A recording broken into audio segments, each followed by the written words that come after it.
We discussed last week, we came to the conclusion that a tzaddik and a Beinoni are no different in their behavior. A tzaddik is someone whose behavior is, of course, in absolute alignment with the will of the Creator. And we've discovered that a Beinoni also has no sin. And his behavior, both in thought, in speech, and in action, is in absolute alignment and in accordance with God's will. If so, we ask, what's the difference between a tzaddik and a Beinoni? Now, I want to say something about the style of Hasidic texts. You see, in the Talmud or in Halacha, in other genres of Jewish discussion of Torah, we have, get a bit of a better angle, I think. I don't know. We have different ways of answering questions. Usually it's, we ask a question, we give an answer, and that's it. We give the answer. But in Hasidus, we have what's called, we have a passport. You see, the question of a Hasidic discourse or the question in a chapter in Tanya is really just a passport and a gateway for us to begin a discussion on a particular topic. So we'll start off with sometimes a verse from scripture or something else, and we'll ask a question, sometimes multiple questions, and then instead of saying, and the answer is X, Y, and Z, rather the style that you'll see is that it says, to explain this idea, we're going to open up as follows, right? So that's where you have the words, ach be'er ha'inyan. However, to explain this idea, hold on, let's see if I can, if you don't have the text yet, I will now put it in the chat. And here you go.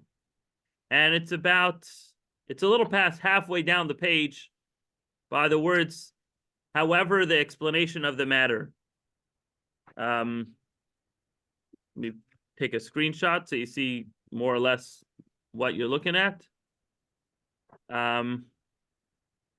This is what your page should look like on your end. So, so the story is like this. We're about to explain that a tzaddik and a Beinoni are different, not in behavior, but in the very core of who they are. Okay, so who are they? What are they made of? What's their spiritual anatomy, as it were? The tzaddik and the Beinoni.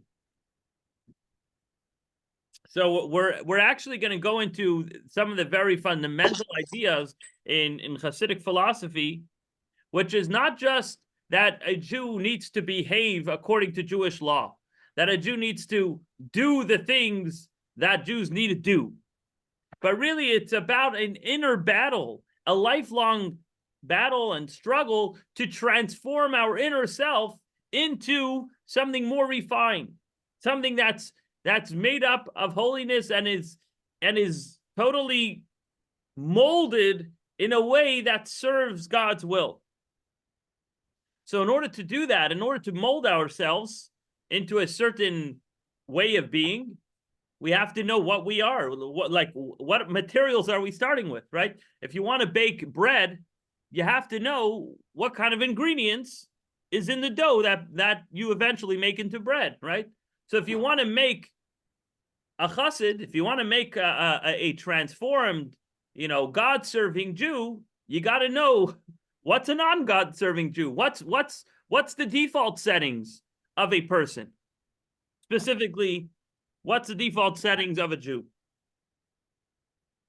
So, to understand this, we explain the idea of the two souls.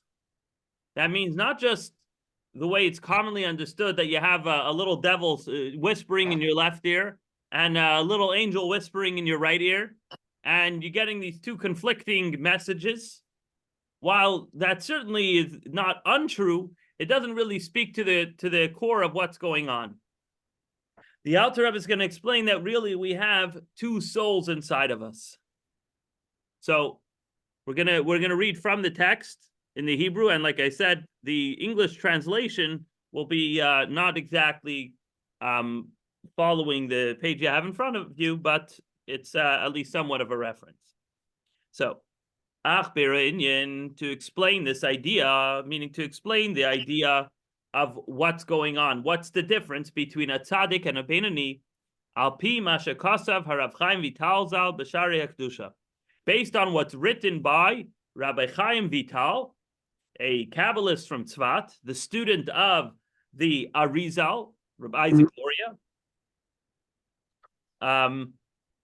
B'Sharei HaKedusha, in his book called Gates of Holiness. So the Rabbi Chaim Vital, the student of the Arizal, transcribed all the teachings of the Arizal. The Arizal didn't write anything himself, but his student wrote it down. And the book is called Gates of Holiness. Ube'etz Chaim Shar Nun Perek Beis. Another book that he wrote was called Tree of Life, Gate 50, Chapter 2. In those sources, it's written that to every Jewish person, echad tzaddik ve'echad rasha, whether the person is a tzaddik, whether the person is a rasha, they have not just one soul, but yesh shtei neshamas. They have two souls. Where do you get this from? You can't make this stuff up. What do you mean you have two souls? Was this like before they figured out how to diagnose schizophrenia? They said, "Oh, it must be you have two souls." No, this comes from a pasuk in Isaiah in chapter 57, verse 16 of Isaiah. Ukidachsiv, as it's written, "Uneshamais ani asisi," that I made neshamais, I made souls. So prior to the Arizal's teaching about the two souls, there was a lot of talk in Jewish philosophy about what the soul of mankind is, but the Arizal explains that the Jewish soul is different than every other soul, in that there are really two souls in every Jew. And one soul comes from the side of Klippa, meaning the side that does not feel holiness. That's called the animal soul. And the second soul is the side of holiness. That's called the godly soul.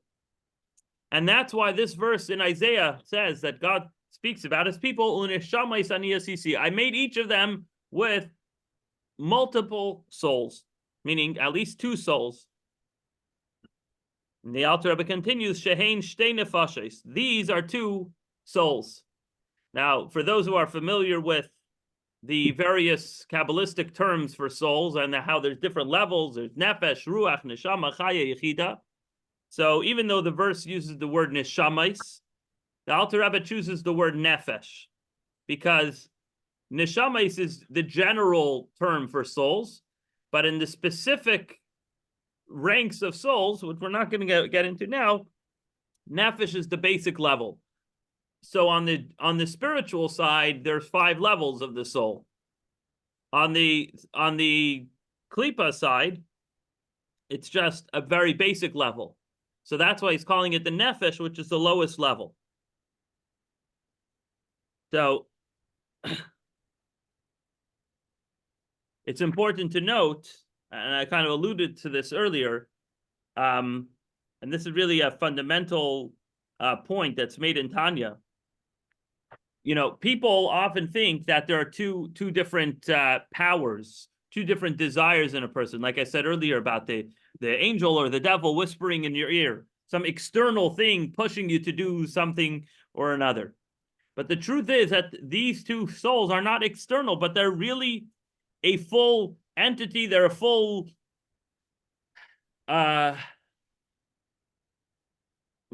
structure of feelings and intellect, and there's a whole lot going on in each of these two sides.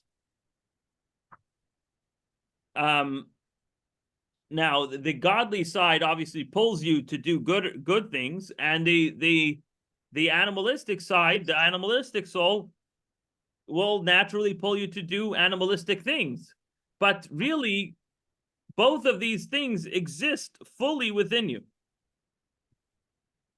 And as will be explained in chapter 9, really they're kind of like, they each want to take over the entirety of the body.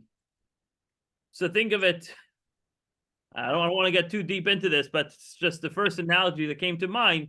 You have, politically, you have the red team and the blue team.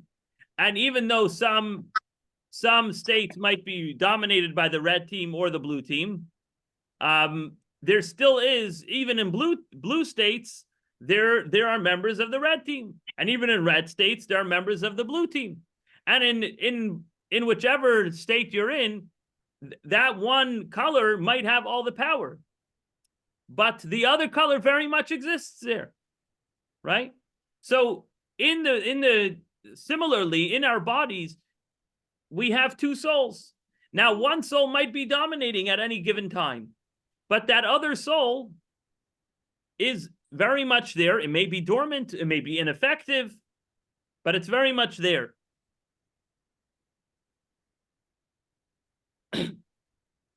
So he goes into it. Nefesh achat mitzad klipa v'sitra achra. The first soul, meaning the first soul that enters a person when they're born, as we'll see, the godly soul only really fully takes over the body, only fully spreads throughout the body at a person's bar or bas mitzvah.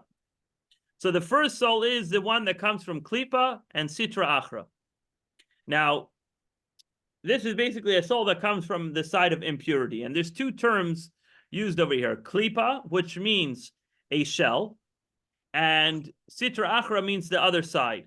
Why is this soul called a shell? Because it, like a shell or a peel, it covers over the goodness that's inside. Just like the peel of a fruit covers over the goodness that's inside. So if you were to bite an orange peel, it would be very bitter and sour. But if you actually bite the orange, it's very sweet, right? So the peel covers over that sweetness. So that's similar to the function of impurity. It sits there as a way to distract you from what's really going on inside.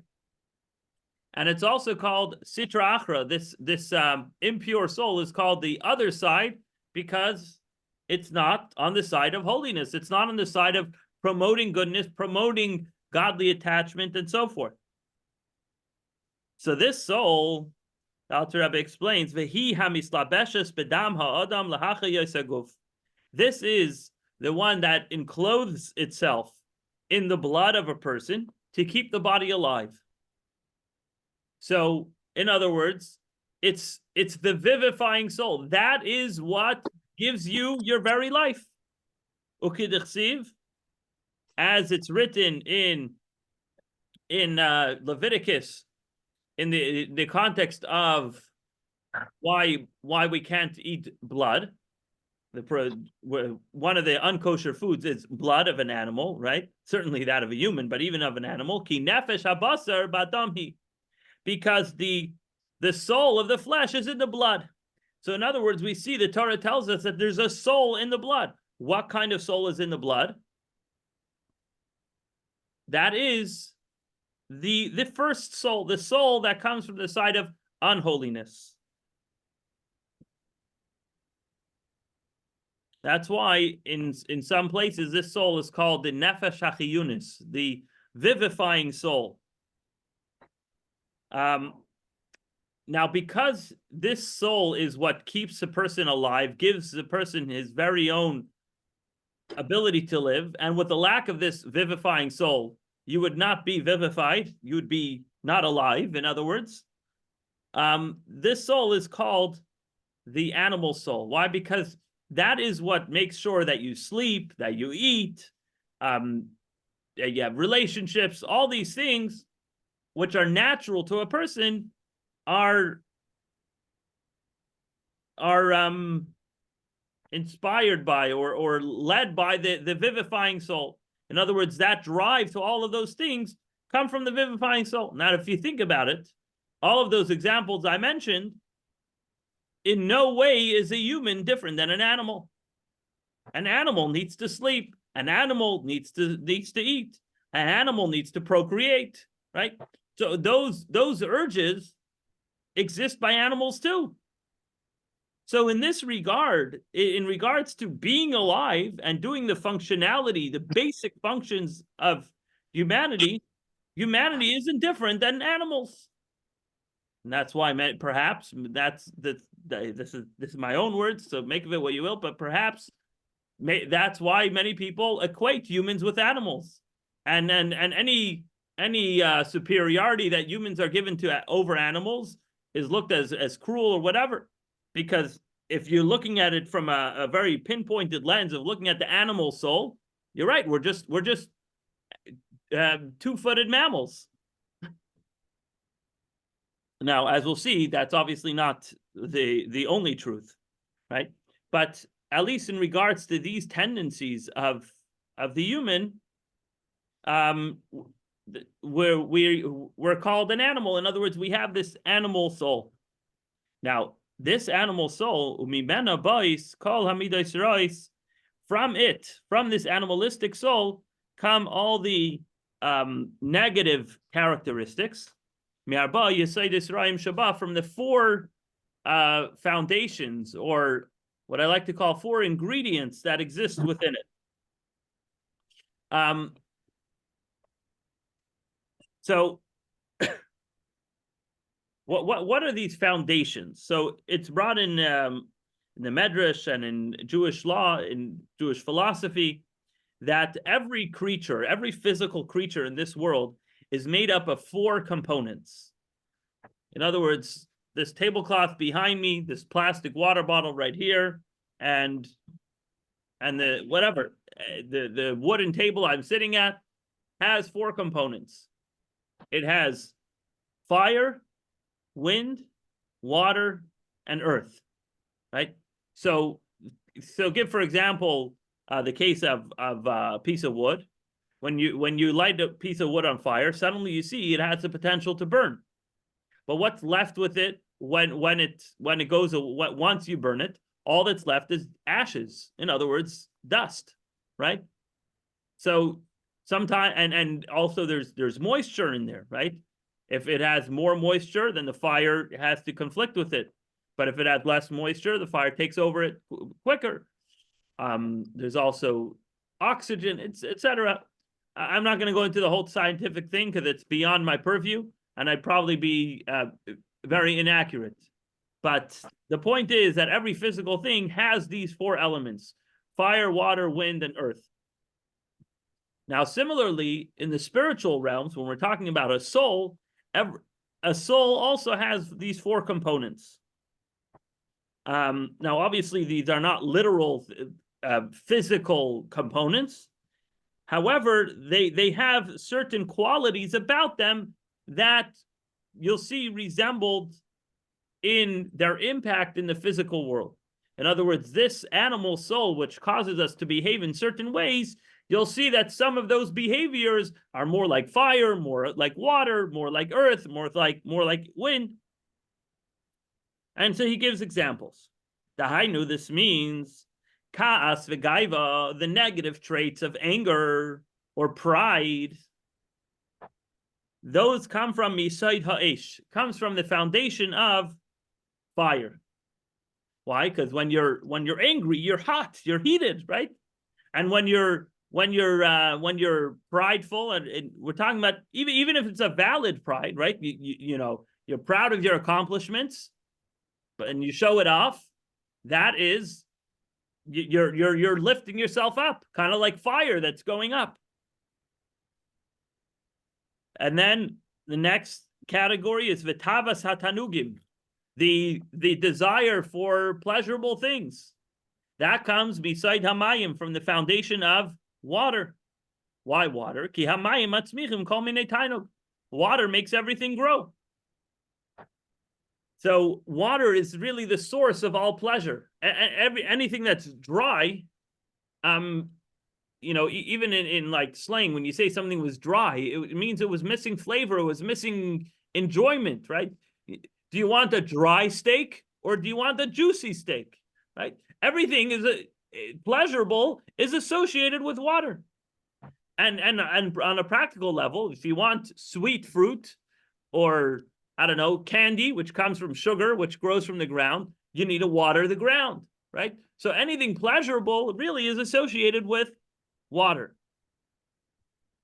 And so similarly, the foundation of water, the spiritual ingredient of water, as it were, in the animal soul, that's what causes a person to be drawn towards physical pleasures. And then the next category is v'hailalus, which is frivolity, being silly, v'leitzanus, or mockery, scoffery. V'hisparus, hisparus is kind of like pride. What does he translate it here as? Boasting. But over here, we're talking about the empty type of boasting. Previously, we talked about gaiva, which is pride in something substantive. Over here, we're talking about boasting that's completely empty of any substance, udvarim batelim, or just idle talk, just chit-chat that has no purpose. These come misayid haruach, from the foundation of air or spirit. Spirit isn't really the right word. Wind. So just as wind has no substance to it, so too the substancelessness within the animal soul is what leads a person to these type of behaviors or conversations. And then the fourth category is va'atzvus, laziness and depression, misayid ha'afar. They come from the foundation of earth. Now to be clear, when somebody's depressed, and I'm talking about clinically depressed, that doesn't mean they're lazy. Lazy is one thing, depressed is another thing. However, they have a common quality, and that is they make you heavy. It's kind of like you ever got stuck in the mud. If those who were at the JLI class about Kabbalah, in the first class we talked about a story about a wagon stuck in the mud. When you're stuck in the earth, it's very heavy. It's very hard to get out. Similarly, both somebody who is lazy and separately somebody who is depressed find themselves very stuck, right? And that's why both of them often are found sleeping more hours than they need to. Now, some people are simply lazy, and that needs to be dealt with one way. Some people are clinically depressed, and that needs to be dealt with in a different way. But they both have that commonality that they are like earth, which is heavy, and earth, which falls to the bottom of everything, right? Earth is heavier than air. It's heavier than fire. It's even heavier than water, right? Earth sinks to the bottom of water, right? So this lack of movement comes from the foundation or the ingredient within the animal soul of earth. Now, how to get out of these problems and issues, especially this specific one of the earthiness, will be talked about in chapters 26 through about 31, or 26 through 28 primarily in Tanya. But over here, we're just addressing where they come from in the first place. So all of them come from this animal soul, from the vivifying soul. Then the Alter Rebbe continues, "V'gam midos tovos shebetava kol Yisrael b'tel daisam," and even those good characteristics which come natural to the Jewish people by birth. Kimai, for example, this is not a full list, but two of them are Rachmanus ugmilas chasadim, compassion and benevolence, acts of kindness. Bais mimena also come from this animalistic soul. Now it's interesting, the Talmud actually mentions three characteristics that the Jewish people have. One is compassion, another one is bashfulness or modesty, and the third one is benevolence. But over here he leaves out modesty. And why is that? So it's actually explained that modesty doesn't come natural to the Jewish people. Modesty was something, or humility, bashfulness was something that was implanted in the Jewish people by Matan Torah. When the Jews stood at the foot of Mount Sinai and they experienced God talking to them, that implanted within them that sense of bashfulness. So it's not something that comes natural. Over here, the Alter Rebbe is addressing what comes natural. So you have the natural negative things that we mentioned from the four different categories, but there's also naturally two good qualities that the Jewish people have even from their animal soul. We didn't even get to the godly soul yet, and those two things are bashfulness. Not bashfulness, compassion and benevolence.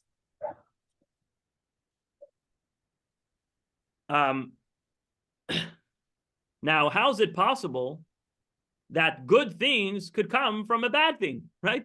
We just said that this is the animal soul, or we said it's the soul that comes from the shell, the cover of the fruit, from the other side, the side that isn't holy.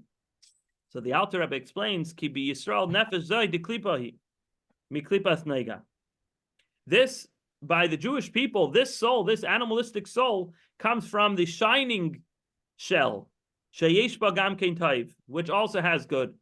So it's important to address what klipa is, what the shell is, and it's going to come up many, many times in Chassidus. And that is as follows: the powers of impurity. We're going a little over time, but give me another 2 minutes. The powers of impurity, klipa, are generally divided into two categories. There are the absolute impure things that have no goodness, and then you have the shining klipa. So if you look in the beginning of the book of Ezekiel, where this describes a prophetic vision of Ezekiel, in the 4th verse over there, it says, Ruach Sa'ara, a turbulent wind, Anan Gadol, a big cloud, Ve'esh Mislakachas, and a fiery thing. So those three descriptions, the wind, the cloud, and the fire, are a spiritual reference to the three absolute klipas. So think of it as a shell or a cover over a light, over something good that totally conceals the goodness inside of it. And then further on in Ezekiel's prophecy, it says that it was shining around it, meaning that's a reference to the type of klipa, the type of shell that covers over something good, but still allows some of the good to come through. It's somewhat translucent. It's a somewhat of a see-through type of shell where you might not have access to the actual good underneath the shell, but at least you're aware that it's there. So they're both called klipa because both of them are a shell and a cover over the real essential goodness that's latent inside. But there's the category of klipa that's bad, meaning it completely covers any sense of good. But then you have the kind of klipa that covers over good, but still you can see the good shine through it. And so the animal soul that the Jewish people possess, which, yes, is on the not holy side, but it still allows some of the goodness to shine through. And this shining shell is Misaid Eitz Hadas Tevara, is from the spiritual Kabbalistic concept of the tree of knowledge, which has within it good and evil, as it says in the sin with Adam and Eve, that they ate from the tree of knowledge, and the tree of knowledge had good and evil within it. And the way this is explained in Kabbalah is that this is a reference to this power, this translucent shell that has within it good and evil inside. And therefore, everything that comes from it is a mixture of good and evil. So that's why our animalistic soul has, on the one hand, the ability to sin and commit lustful desire, succumb to our lustful desires, which in many cases are evil and inappropriate. But on the other hand, we can also be compassionate and benevolent, also motivated by that same animalistic soul. And next week we'll contrast that with what kind of soul Gentiles have, and stay tuned for that. Thank you for joining us.